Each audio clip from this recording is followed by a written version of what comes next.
What's up everyone, it's Adam McInnis, hit songwriter and producer, and today I'm going to go over a song breakdown of EXO's track, Monster. Now a lot of people have written me in the comments, they've been saying this is a great track for me to look over, and I've never seen this song before.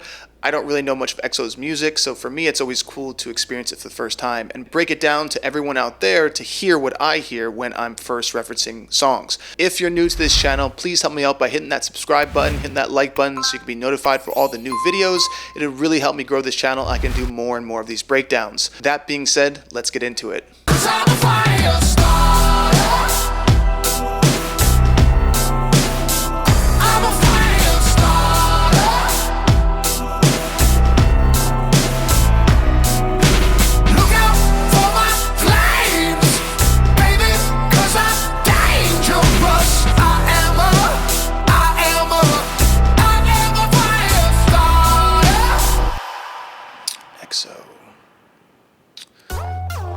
Before I start getting into that, that's a cool way of putting EXO, the way it's kind of like a parentheses backwards.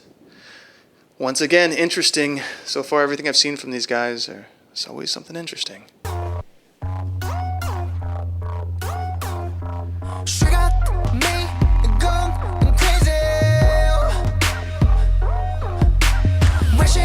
That's cool.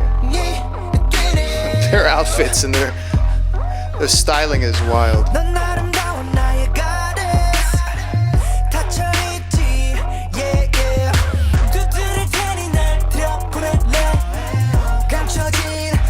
Okay, cool. Before I get too deep into the song, to help with the breakdown, I want you all to listen to what I'm hearing, which is that that thing is really interesting. It grabs attention. And notice how it hits, if anyone's watching my other videos, whenever there could be like a sonic split in the ear, meaning there's a high sound and a very low sound, and it's grabbing attention, that makes the ear split. So we're calibrating, we're trying to figure out what's happening. And because there's no vocal yet, we're still kind of thinking what's going to happen next. So I think it's really cool how they introduce with something that's a little bit ominous, a little bit intriguing, and then it goes into the verse. Notice how that sound keeps on repeating throughout the song, at least from what I'm seeing already. So if it's happening in the first verse, it's probably going to happen again in other verses or at the end, which I saw in one of their other songs where they kept on saying that I want you, I want you, I want you. They found a part and they kept repeating. In this case, it might be that, well, won't. Let's check it out. And that low bass, listen to it.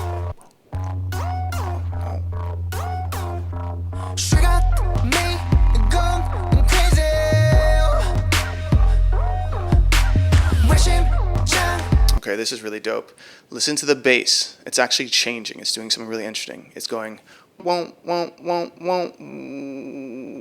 It's kind of like doing this shake sound. It does in the beginning too, but listen real carefully now. Really listen to the bass now. You're going to hear it do something very interesting. That thing. And then it pulses out.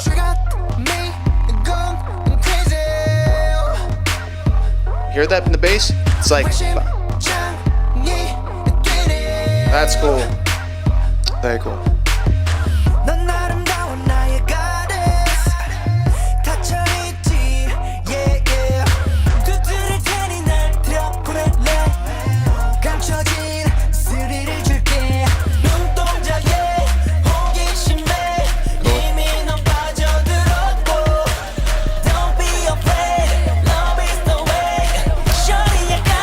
Okay, so I'm going to stop right there so you can hear the production side of things. Some really interesting things going on. Now, the vocals sound great. Every song I've seen from these guys so far, the vocals are always hands down amazing. Like, they're very, very perfected.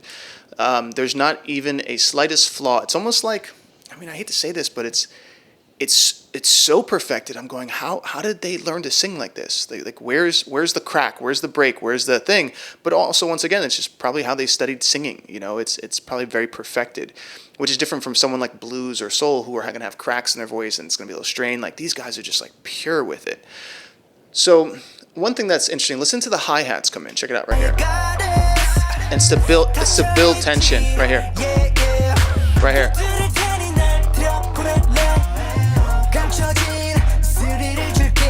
And it starts to build up here. Now building up tension, because we're probably going to go into a chorus that most likely is going to happen right after this section. Now listen to the part that goes Don't be afraid. Da, da, da, da. Listen to the harmony on it. So once again, whenever I'm listening to these songs, I'm looking to see where they're building sonic information, because that's most likely where they're trying to build tension in a song. So I know when the next section's going to most likely come in. Right here, it sounds like they're going to drop into this chorus, I'm assuming, because they're right around the 40-second mark. Usually, when you're writing songs that are going to be on radio, you're trying to get a chorus within that 40 seconds to minute. That's usually the sweet spot. Anything after a minute, you might lose someone's attention. So let's see what they do, but most likely they're going into a chorus in my mind. Hear the harmony?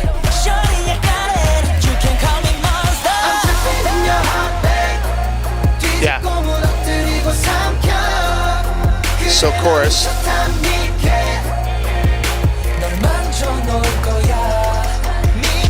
It's almost like Seal.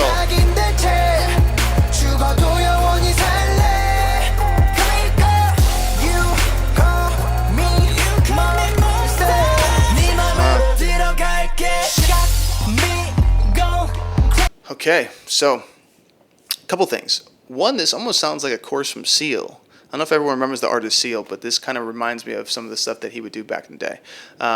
These open feeling chords, almost like soaring.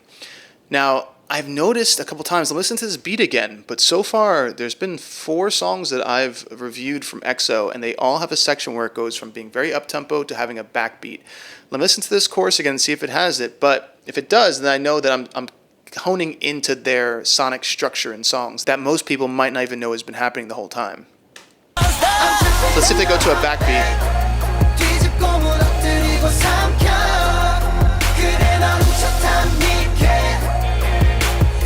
Yep.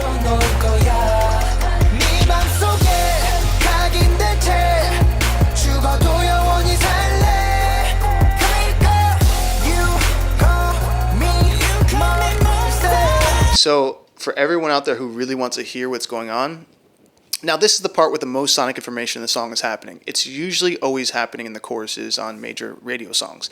So you can hear it. It's like a full spectrum of sound. We have the bass in there. We have the synths. We have some cool kind of like piano sounds, some very wavy and almost atmospheric. We have the vocals that are stacked. They have harmonies on them. But I want you all to pay attention to the delay on the vocal. See, a lot of people don't think of delay as an instrument, but sound and sonics are just frequency, right? So when someone goes, and then it delays, so it goes, that's actually taking up a wave form of sound. So it's almost acting like an instrument because it's going, yeah. So I think it's kind of cool to notice how they're putting those delays in these little tiny pockets. So I'm going to rewind it again and listen for the vocal delay, and I'll point them out. Check it out.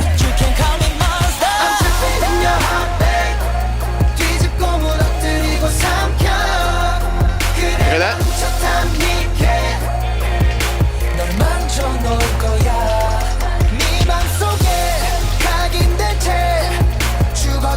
So if you hear it, it's like, Okay, so I'm going to play it again. Maybe some people didn't hear it. Sometimes they're even panning it from one side of the speaker to the other side. And it's kind of intricate. So if you can really get dialed into these vocals, you'll hear some really cool stuff going on. So let's see it again.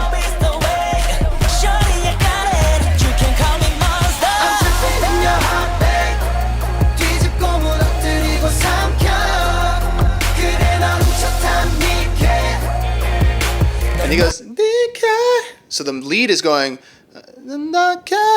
but the higher harmony is going, listen to it. You hear it?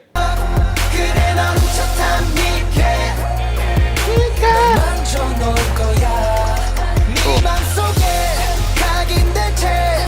And notice the harmony in the back going, just listen for that note. It comes in on the second half of it. Watch. Listen.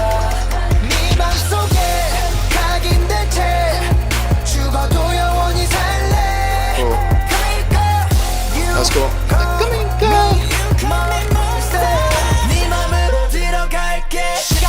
And that was a great way to, well, first of all, that vocal that took it over to the high part, that the high monster he sings. Is this the same guy who, I wonder if that's the same guy who hit that D in the last song that I referenced. That's And listen to the delay on the monster. Watch.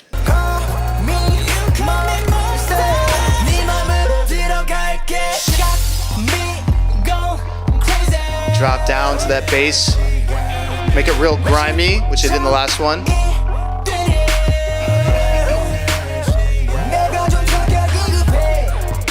Back to the hi-hat.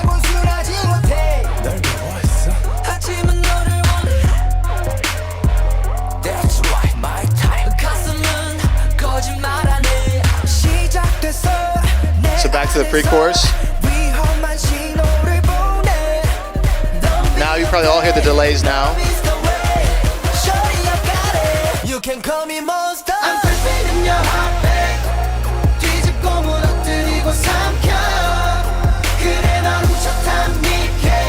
Okay, now that I'm looking at the video, like stuck in a cage, rebels.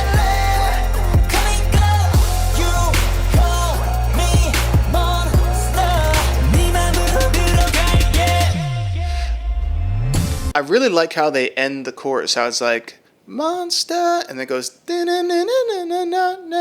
it's such a hooky little melody. Such a hooky melody.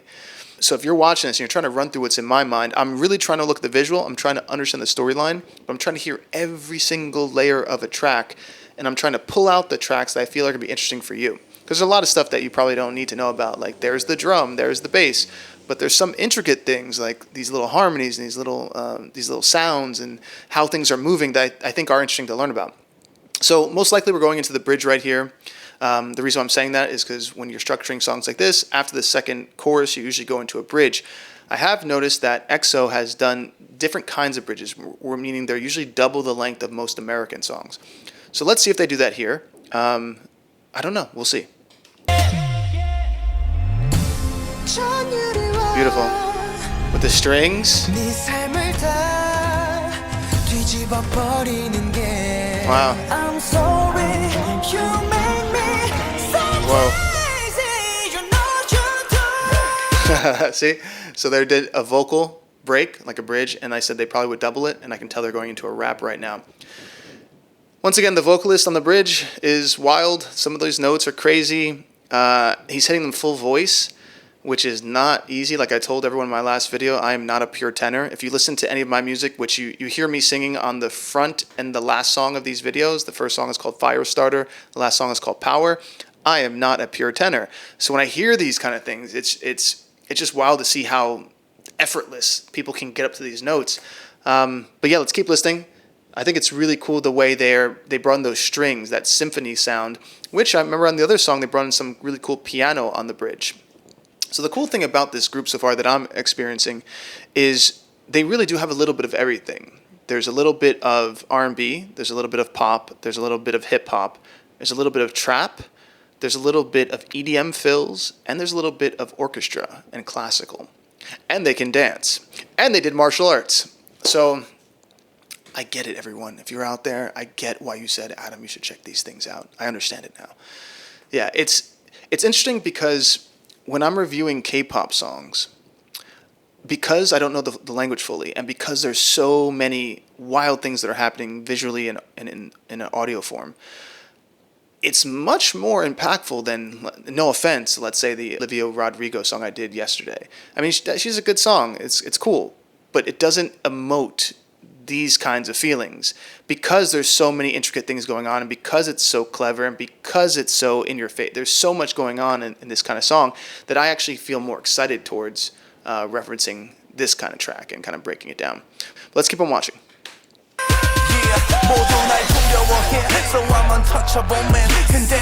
Okay, one thing I'm just going to notice how when we go out of the bridge, it can't stay linear. So they basically dropped it down with this cool symphony part, but they still have to bring it back up. So notice how you'll hear the drum rolls and you hear everything else start to come back. It's to tell the listener, get back in the game. Like we took you over here for a little bit so you can feel this symphony and feel this orchestra, but now we're going to conduct you right back to where we want you, which is in this beat, and you'll hear everything kind of build up.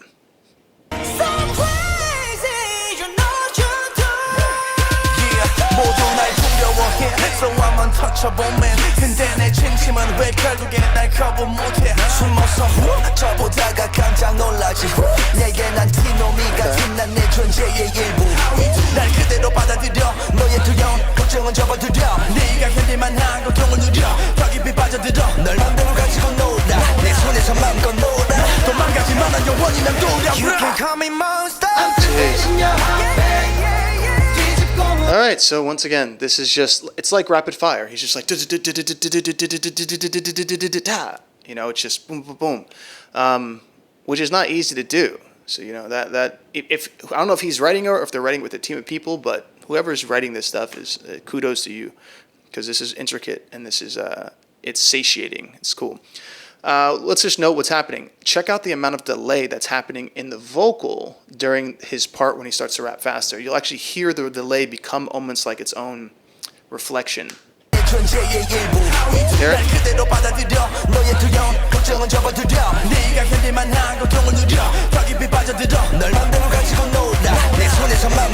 So it's kind of cool. It's like the delay is actually going with some of the other instruments, so it's creating its own kind of tension build in the vocal, but behind the vocal. Clever. Okay, so also, for anyone who's watching this, usually when you're ending a song, especially in a pop song, there is the time for the lead vocalist or one of the lead vocalists to now sing these ad-libs. Usually the ad-libs are sung above the lead vocal. So if the lead vocal is going, most of the ad-libs are going to be above it. So anything up there is where the person gets a chance to shine. That's on most pop hit songs. So what I'm going to be looking forward is seeing what he's going to do on those, because that's usually how structure of songs go. I don't know yet. I'm just throwing out a wild guess, but that's usually when you have a vocalist who can get up there, that's their time to shine because it makes the song feel most climactic at the end. So let's just listen out for what he's going to do and really pay attention to how it's weaving throughout the lead vocal. When you're doing ad-libs, and for anyone who doesn't know what ad-libs are, it's kind of like the scatting and the repetition of certain words in the chorus. So once again, I don't know the language, but if someone goes, you know, I'm stepping on the monster, you might say, monster. That would be an ad-lib. Monster. Oh, yeah. Just throwing out, oh, yeah. Anything like this. Ooh, ooh, oh. Just little things. I'm not even trying to sing. I'm just trying to tell you what would most likely be happening in the background of these things. But I want you to just listen for them, because that's where the singer gets a chance to now paint. It's when they get to play. It's like fill in the gaps with what you feel should go here. So let's see what he does in this. Call me monster. I'm in your heart.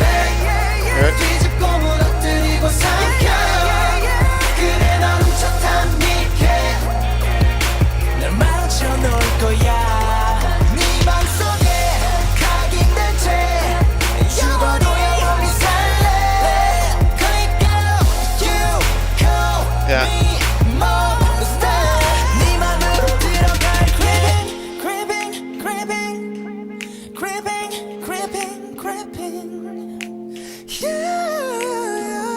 I like how they have just break out the snaps. Beautiful. Once again, they take you on a roller coaster. I mean, if I can say, I haven't listened to a lot of K-pop now, so I'm by no means an expert. You know, I'm just happy to be a part of the K-pop section now, because I was a co-writer and co-producer on aespa's song Next Level. But the more I find out about it, the more I'm really intrigued by it, because it feels like it's pushing something forward musically by just combining different genres and not caring if they're the ones who created the genre or not. It's just like, that's cool, let's put that in there. That's cool, let's put that in there. We like that too, put that in there. And I really feel that's how music should be. I think it's kind of silly when genres are like, well, are you a pop singer? Are you a country singer? It's like, you like music. If it's good music, it's good music. Why does it have to be in a genre?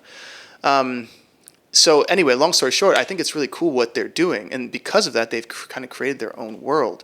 So once again, thanks to anyone who had recommended this. I appreciate you taking the time to let me know. If there is a certain song that you want to see critiqued, go ahead and leave it in the comment sections below. I will be hosting demo critiques also for people who are musicians on this channel. So if you're a musician or a producer, songwriter, and you want to be a part of these demo critiques, and I'll be doing them live, just make sure you stay in touch with the channel, subscribe, make sure your notifications are on, because I will be posting more about that. All right, everyone, that being said, I hope you have a good day. Give me some of that.